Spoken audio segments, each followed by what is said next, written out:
Health department చేసిన ప్రతిపాదనను cabinet ఆమోదించడం జరిగింది. ఈ ప్రపోజల్స్ ద్వారా రాష్ట్రంలో దాదాపు 5 కోట్ల మందికి పైబడి వైద్య సేవలు అందించబడతాయి. 2 లక్షల నుంచి 2.5 లక్షల నుంచి 25 లక్షల వరకు కూడా విలువైన వైద్య సేవలు అందించబడతాయి. దాంట్లో ఏంటంటే 2.5 lakhs విలువైన వైద్య సేవల్ని ఇన్సూరెన్స్ కంపెనీ అందిస్తుంది. 2.5 లక్షల నుంచి 25 లక్షలు విలువ చేసే వైద్య సేవల్ని డాక్టర్ ఎన్టీఆర్ ట్రస్ట్ ఏదైతే ఉందో ఆ ట్రస్ట్ ద్వారా సేవలు అందించబడతాయని చెప్పేసి మనం చేస్తాను. గత ప్రభుత్వంలో ఈ సర్వీసెస్ ఏదైతే ఆరోగ్యశ్రీ అనే పథకం కింద చేసేవాళ్ళు వాళ్ళు కేవలం 4.30 కోట్ల మందికి మాత్రమే ఈ వైద్య సేవల్ని అందించడం జరిగేది.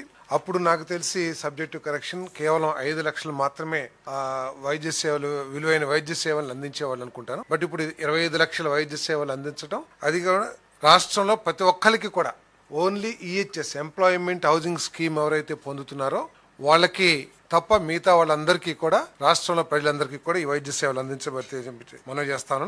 అదే ప్రత్యేకంగా వర్కింగ్ జర్నలిస్ట్ హెల్త్ స్కీమ్ ఏదైతే ఉందో దాని గురించి కూడా ముఖ్యమంత్రి గారు ప్రత్యేకంగా ప్రస్తావించి వారికి కూడా ఈ వైద్య సేవలు పరిగణించాలని చెప్పేసి కన్సిడర్ చేయాలని చెప్పేసి కూడా ముఖ్యమంత్రి గారు సూచించారు. తప్పకుండా వారికి కూడా సేవలు అందించడానికి ప్రయత్నం చేస్తానని చెప్పేసి మనం చేస్తాను.